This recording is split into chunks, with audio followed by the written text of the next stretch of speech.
Hey everybody, this is gonna be my video of a day in the life of. So it's 8 o'clock now. I just pulled up to the shop, dropped my kids off at school, and that's how we're gonna start our day.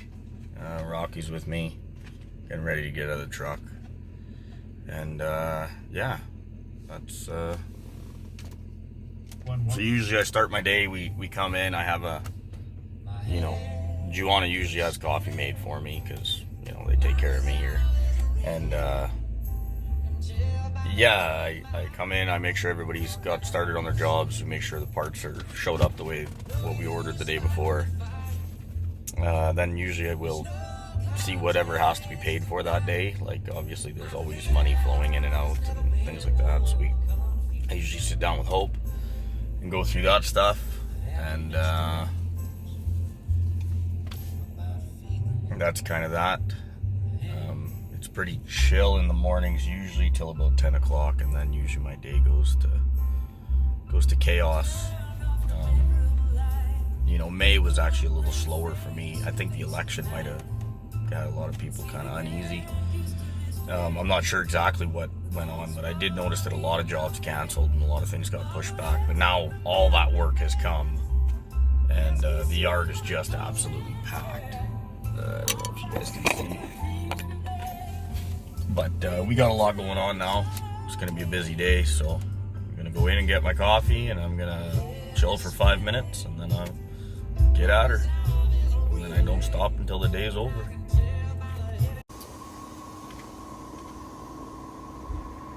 Okay, so on this guy, he came in for air conditioning's not working.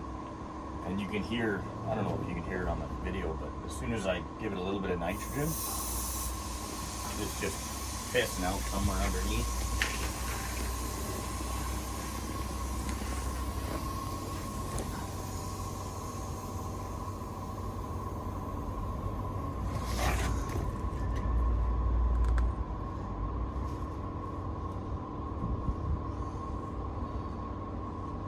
Did it bother you to open that valve?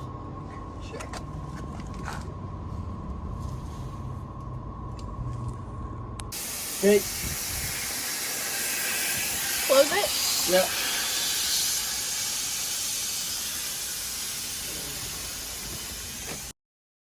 Your AC compressor's blown out. So I'll have to remove that and change that out. So we'll go order an AC compressor.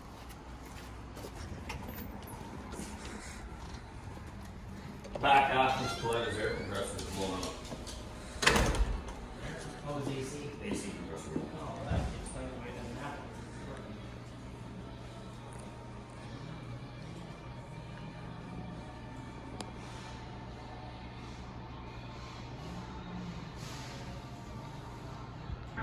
Can I help you? Hey, can I speak with commercial, please? Commercial, one moment. Thanks. This showed up from Part Source. I did order, I don't know what that's from. Just one? Yeah. Hey Vanessa, how you doing? Gordon here, McMillan Mechanical. Good. Oh, not too bad. Hey, I'm looking for an AC compressor for a 2016 Ram 5500. And of course, I want your best price on that too. Alright. $20. I wish. Is that the diesel? Yeah. 6.7 Cummins. I noticed we have better service in the office when it's cloudy. Yeah, it's very strange. Yeah, it is strange. It's because the microwaves aren't far enough. That means sometimes you get them Well, yeah, the 5G. yeah. Did you need to call me back, or are you having any luck looking at that? I have no availability. No availability. Mm-hmm. Well, Nobody has any. I have a number and it's the Four Seasons number, but nobody has. what's your part number? It is 178-313. Okay. And who makes that? Four Seasons? One season. Hey. Well, that sucks. If you end up finding something, give me a call. Will do. Okay.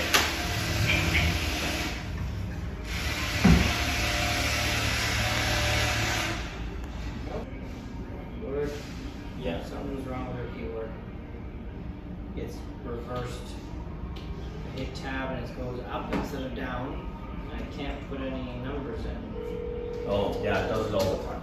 What the fuck do you do? You have to go here. Morning, Mark. Daddy speaking. Hey, how you doing? Good, how are you? Not too bad. I'm looking for an AC compressor for a 2016 Ram 5500 with a 6.7 liter Cummins. So the AC compressor. Yeah. Do you have an account with us? Yeah, it's McMillan Mechanical. Tony Plank.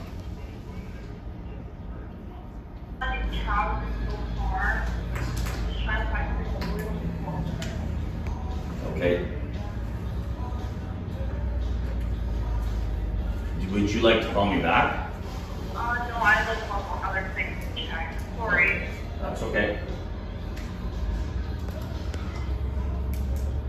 I just have to make sure I'm rebuilding active. Okay.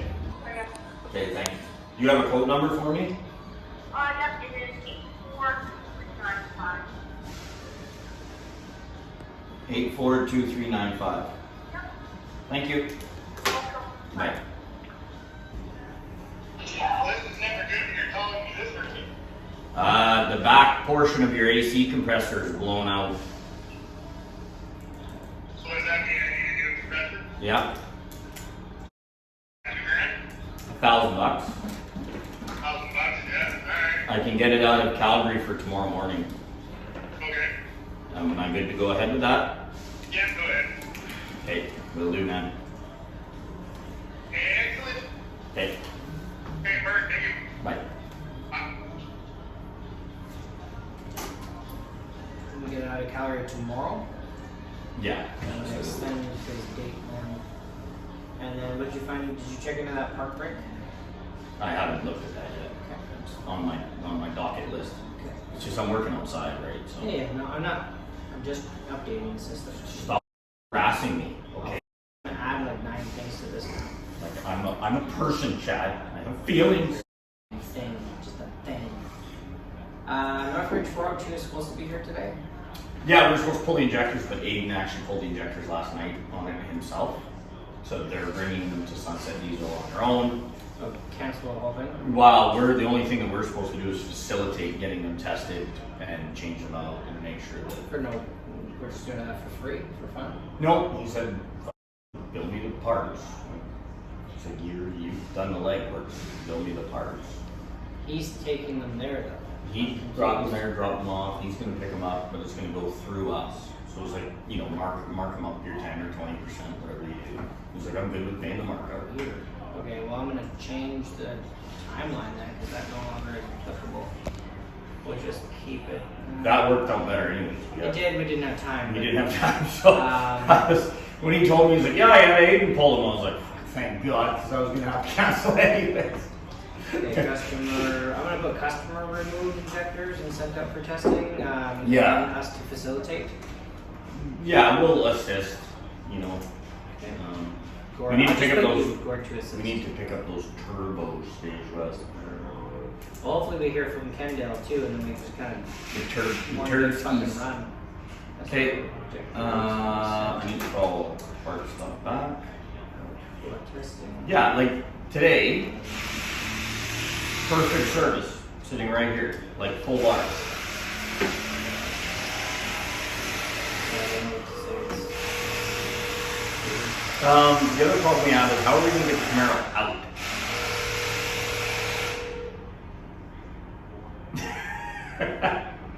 I love The the wheel's back on. Morning, Mark. Stony speaking. Hey Jolene, Gord here again, McMillan Mechanical. Hi. I know you missed me. Quote number 842395. Yeah, that's all I'm here for you. Yeah, can you guys get that order in for me as soon as possible?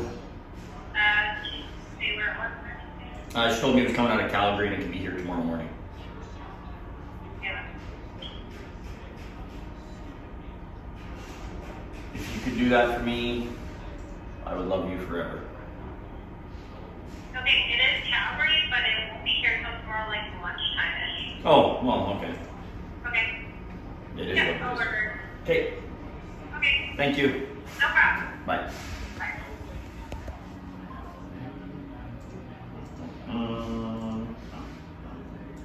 Okay, on to the next. Do you have a work order started for that? For which? Coletta, yeah. Yeah, it's there. Holy shit, there's no edge of the clipboard here. Yeah. Somebody ate it. This is the one we talked about. Somebody ate it like a cookie. Oh, that's on parts. It's on the backside. That's number one. I think it's actually that's number two.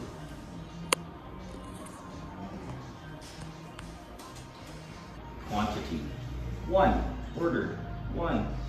Stock. No. No, where it says where it says stock, you just do a check mark if you do it from stock. But if it says ordered, you just write where part source, email, start the name. So PS is in part. Yeah, it could be part stock. So write part source if it's part source. Part stock is where I go.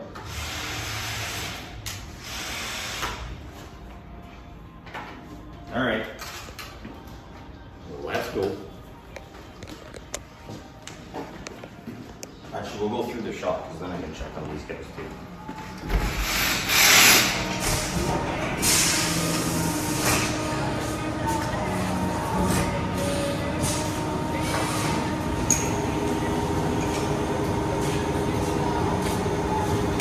Have you had these typed yet or no?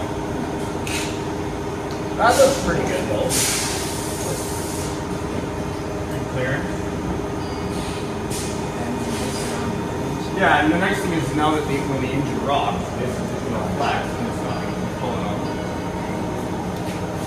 I actually like that one that Port Source ended up getting us, but it's too late. We already got that.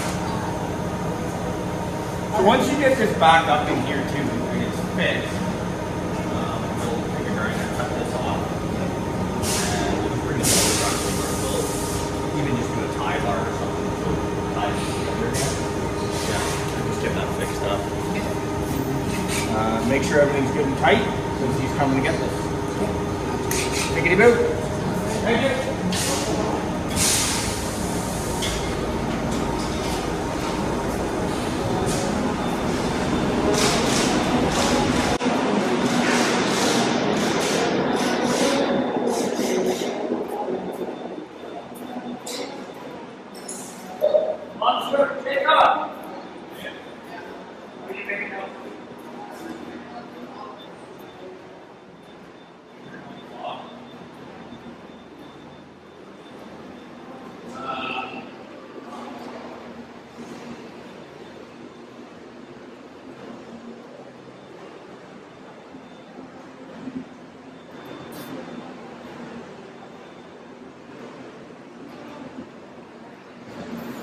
Right, back up. Away you go.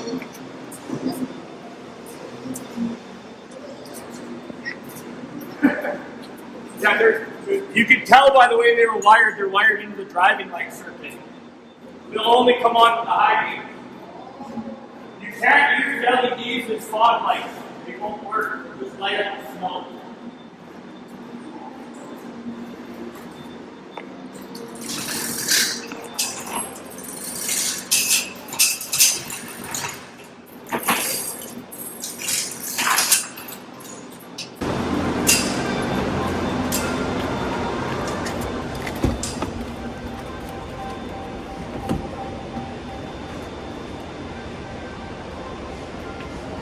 Feels like it's there.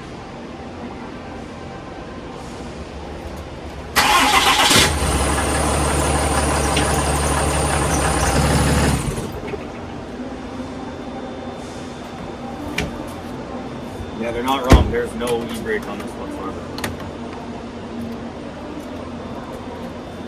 I don't want to lay in the dirt. I need a creeper.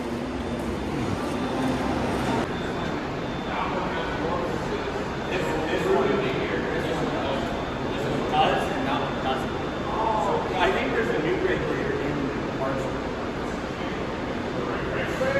But it will be the right regulator for that one, but I don't know where it is.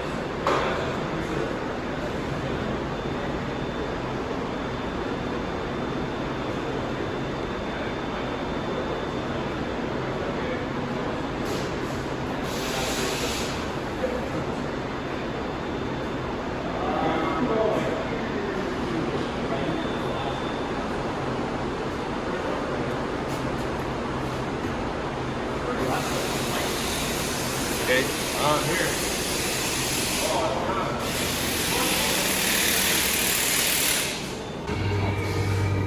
The reason it won't go on is because it's damaged.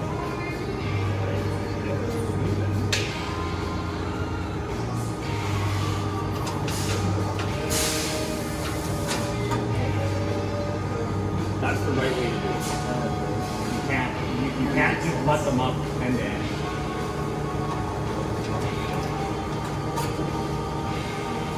We have more pipe. Oh, can I borrow your flashlight? It's on the table over there, the diesel jerry can right there.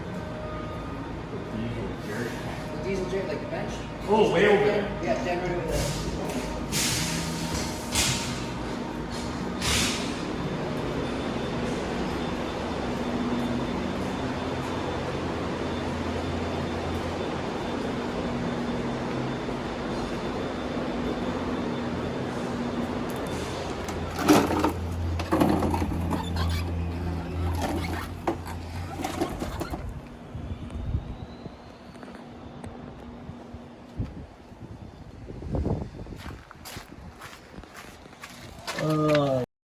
I hate these wedges.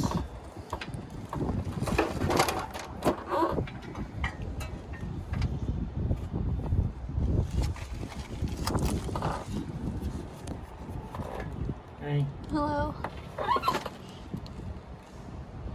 Oh, he's got a. I didn't realize he had a gooseneck pin under here. Look at that.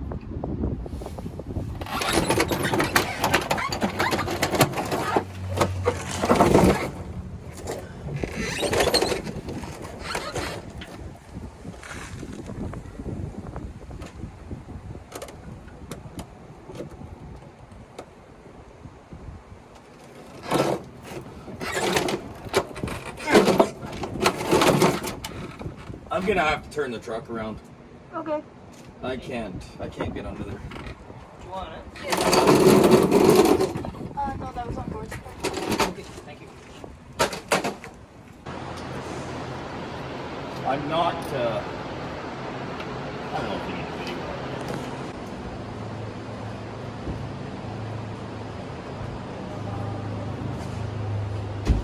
I need to grab a tool to ratchet up.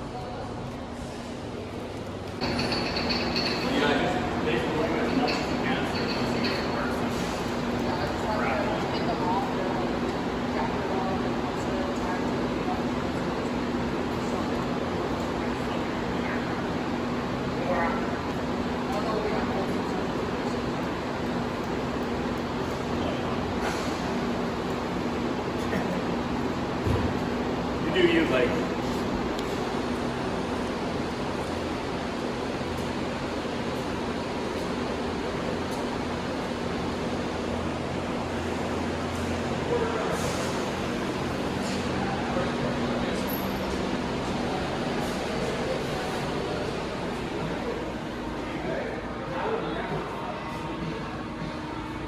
It's like almost a half inch. Yeah, like it's not like right, we're gonna tighten that up.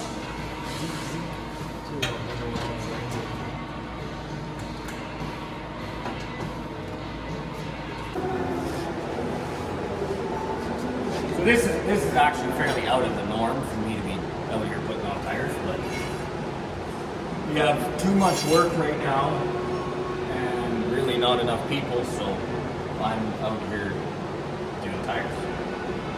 Oh, there is to it.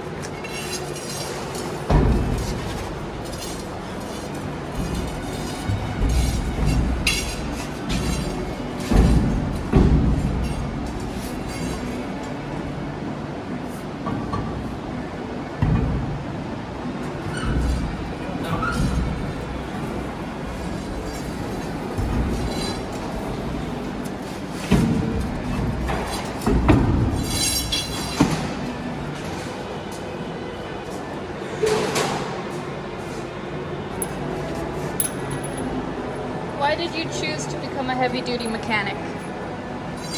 Well, I did automotive in the RAP program when I was younger, and I really enjoyed it. I did lots of things like that, but I wanted to kind of keep my hobby as my hobby. I still love pulling wrenches and everything, and I'm good at it. So I ended up working construction for a few years, and I just kind of really liked the, lack of a better term, I guess, the hustle. I have ADD, and so I'm generally a pretty active person, and I have to keep moving a lot. I don't, especially when I was younger. Now, getting older, I can sit still for longer. But when I was younger, I had to go. So this industry worked really well for me because it's very fast-paced, it's very hustle, it's very physical. So then at the end of the day, I was very tired, so then I could calm down. So it worked well for me. Yeah, so I ended up working for a company called North Trucks, and they kind of brought me in and got me going, and I liked it, so I kept doing it.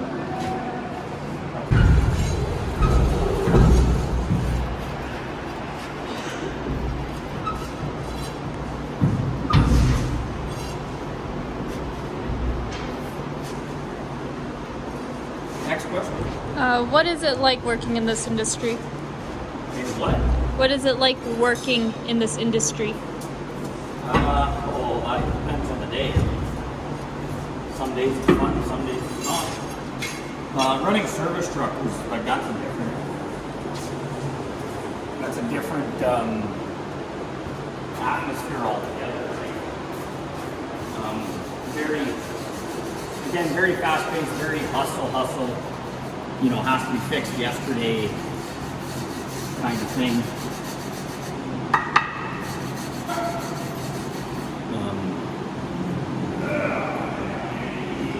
I don't know. It depends on the day. That's all I can say.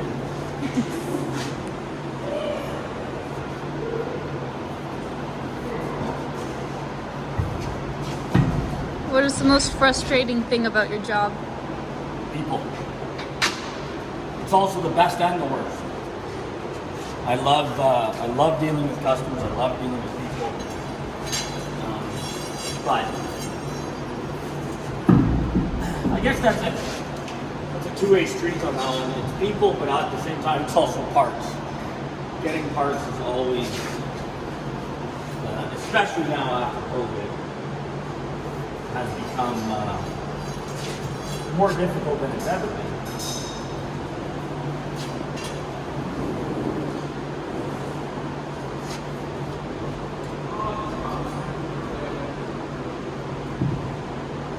One stud that's longer than the others.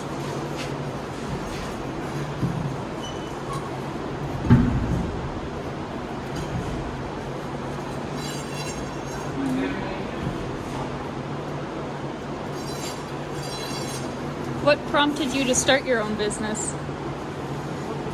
I was working for a company, and well, a couple different things. I was working for a company, and I wasn't being treated very fairly. But I was running their service truck, and I was expected to do things that, you know, weren't very good for my health, let's put it that way. They were perfectly fine with putting me in danger.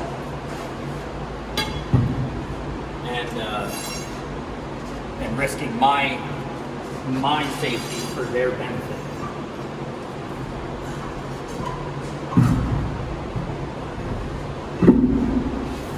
You know, it came to a point where like my well-being didn't matter. And then my wife at the time, she got pregnant. And, she wasn't working, it was just me. It was just me working, so I had to somehow find a way to make better money. We weren't doing great financially. We were supplementing our income with a home equity line of credit. I don't recommend people do that. And yeah, just wasn't where I wanted to be. And then I also kind of watched, like in my industry, I saw these, you know, owner-operators of dealerships and things like that, and they were getting screwed, like just, you know, like when I worked in the dealers, I'm not going to name names, but, you know, I saw them take advantage of people quite often, and it really bothered me. So I didn't like that. So I borrowed some money from my dad. Well, actually, my dad being the man he is, I found a service truck online, I think it was for sale for $5,500. And I go to him and I said, hey, you know, I think I could really do good with this. Can I borrow $5,500 to buy this truck? And he kind of looks at me and goes, well, you know, let's see what else is out there. Maybe we can find something cheaper. So we ended up finding a truck for $2,000. Needed a pile of work to even get it on the road, but it came with all the parts needed to fix it. So he bought me that truck. And then kind of from there, like I put some ads out and just started working. So I still had my day job. So I'd work my day job and then I'd work through the night. And then I would sleep for 2 or 3 or 4 hours, and then I'd work through the day, and then I'd work through the night. And did that for about 6 months. Until finally I went to my day job and said, look, like, I'm killing myself. I can't keep doing what I'm doing. I need more money, but in return for giving me more money, I'm going to get rid of my service truck and do that. Now, you know, at the time I wasn't being paid fairly either. So they ended up convincing me to go as a subcontractor through them. They ended up convincing me to go as a subcontractor. So I already had my own company. I already had my own GST number. I already had all of this stuff set up. So, you know, and I had already been invoicing other customers and things like that. So they kind of strung me along for about a month. And then, you know, my baby was just born at this point. So I just finally said, fuck it, I'm just going to go on my own, because they're not going to give me what I want, and they don't care about me, like, at all. So, yeah, I started working. It was never, like, I never planned to start a company, so to speak. I just kind of fell into it. And then I've been doing it ever since. I think we're 14 years now, going on 14. So it's been a long road. It's had its ups and downs. So, good days and bad. But yeah, the main thing was I had to make more money for my family.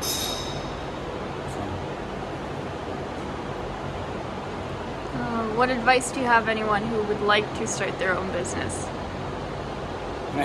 Talk to your wife about it. That created a whole lot of animosity within my marriage. That I don't think it was the be-all end-all. Like, my marriage ended for lots of other reasons, but you know, that is one thing that I would say. Like, you know, if you have a partner, make sure they're on board with it. Make sure that you talk to them and they know that you're working together, right? Like, you have to work as a team. So that was, you know, in my life, that's probably one of those things that I kind of regret doing. I don't regret starting a company. I just regret that she wasn't on board with it. I just kind of did it not behind her back, but I just kind of did it without talking to her. And that would be my biggest advice. Make sure your partner's on board. If you're a single guy, just understand you're not going to make crazy good money. You know, you're going to do it. It's going to be a lot of work, more than going to a day job will ever be. It's going to be a lot of stress. You're going to have good months. You're going to have bad months. You know, sometimes you might not be able to get paid. So you have to make sure that you run your finances in a way that you can afford to go a month or two without pay, because that might happen. That's a very real possibility at any given time. Other advice, shit, I could do a whole course on it. Like, it is what it is, I guess. That would be my biggest advice, though, is just understand that you're not going into this, you know, it's not easy. It's not, don't think it's ever going to be easier than anything else. It's a struggle. And the struggle never ends, I don't think, until the day you sell the company. What is your most memorable job? My most memorable job, oh, I have so many jobs that I've, like, especially running service truck for the number of years that I did, out in the oil fields. Some of the shit we did to get things working and get things going. Like, we literally dug through scrap piles to make parts and weld stuff together. And a job that stands out in my mind was actually the first big service call I ever did. Was for something holdings. I'll never forget it though. The gentleman I worked for, he hired me to do a transmission literally in the mud. The bed truck was dead. It was stuck. We laid plywood out and put the tranny jack under there, and we had to pull the transmission out like in the mud. It was minus 30. And I remember we couldn't fit. It was me and a young guy that I worked with, Matt. He came to help me. He didn't work for me, but he came to help me. And I remember having to strip down into a t-shirt and my underwear to get into a spot so that I could put some bolts back in or something like that. And yeah, that job stands out as one of the most important. The customer at the time, though, was so grateful that we did the job where we did it. He gave me the transmission jack when it was done. And I still have that transmission jack to this day. And yeah, that's been a godsend. So.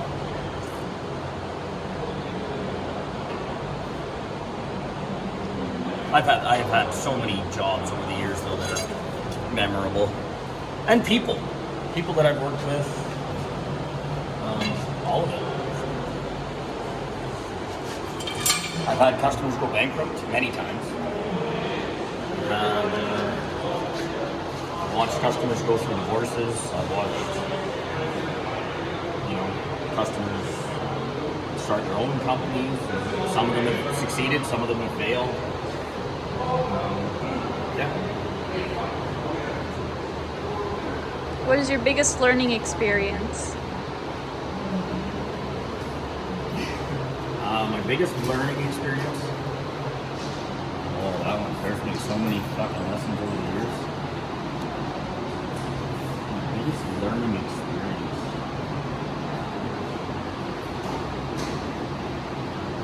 I would have to say the year of 2015 and 16. When you go through like an economic crash, like it was during that time. And like if you had a day job during that time, you probably didn't really notice it much. But people who were in business for themselves, we saw it. And I saw so many people that you would generally think are good people do some really shady. And I'm not even shady, like just downright illegal, absolute fraud. And when you have those economic crashes, you really start to see that stuff, like the crime rates and stuff skyrocket. And I got burned for a lot of money during that time. Like I would do jobs and then I would never get paid. And it was a bad time, like 2015, 16. Now, I was also in the midst of starting my divorce and everything at that time too, so that didn't help. But yeah, it was a rough go, for sure.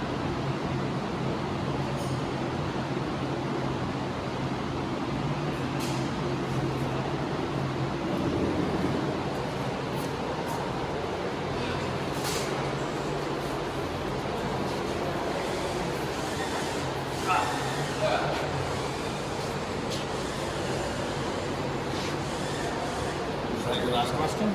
No, there's one more. I'll wait for you to put the tire on. Okay.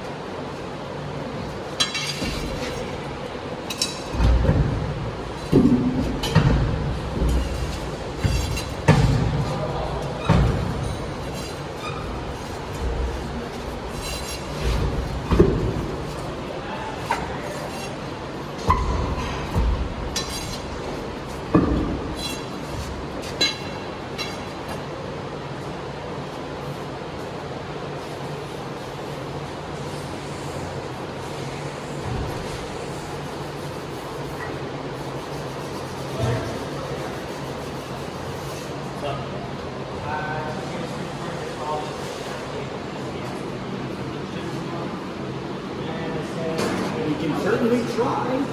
Just because we had some issues with the bushings. So you want me to tell him? Well, the other issue that we're running into is he's going to have the bags finished here tonight. He's just doing the last center. And then the bushings he figures about 5 hours tomorrow. Right? Because an hour to finish that one, 2 each for the other ones, about 5 hours. That puts us to 1 o'clock. And then we still have to do the steady bearing and the wiring for the trailer. Predicting is that he's got this up in stats. Yeah, end of the day for that, for sure. It takes time to do all this stuff. I'll let him know that that's the case.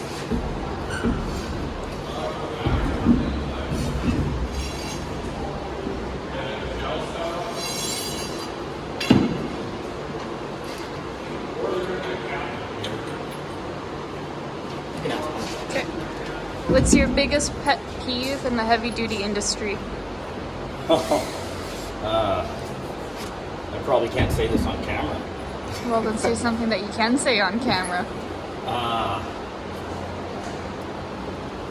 My biggest pet peeve in the automotive industry,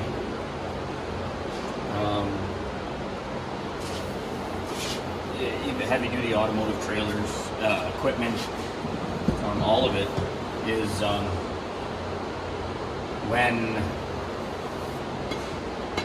so we get called quite often, especially with the service trucks, to come out and fix what other people have done, quite often.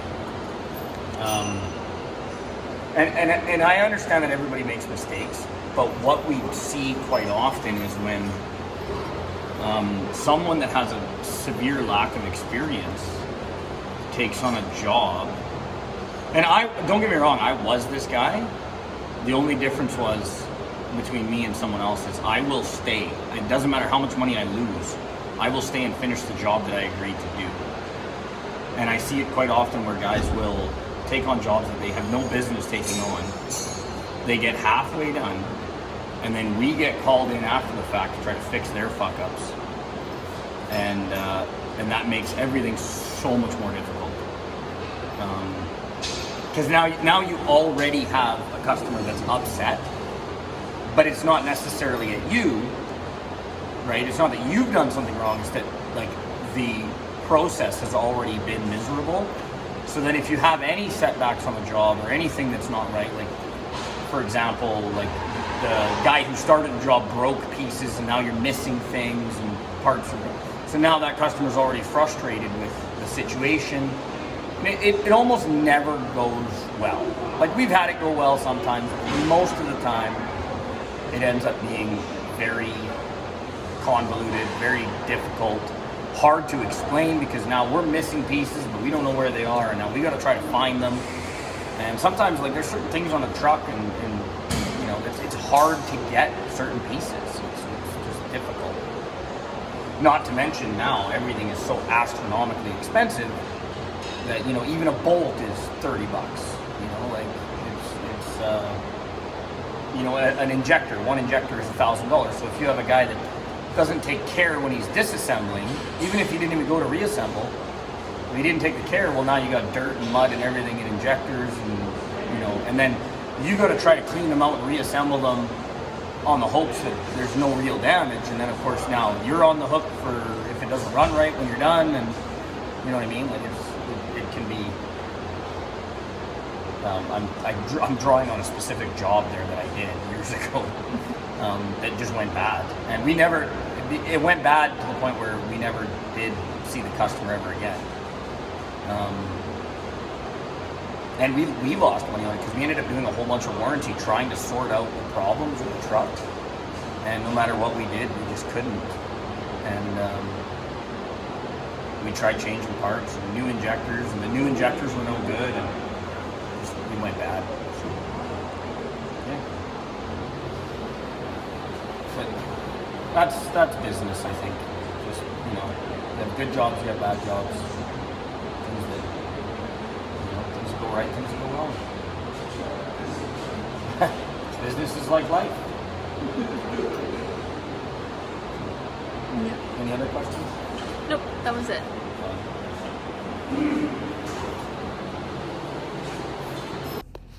All right, everybody. So this is the part of my day where I run and go get my kids from school. I don't have to do this every day, but I have to do it majority of the time. I have to stop whatever I'm doing and go pick them up, and that's about that. Yeah. And then I come back. I drop them off at home because they're old enough to do that now. And then I come back and get back to work and hustle some more.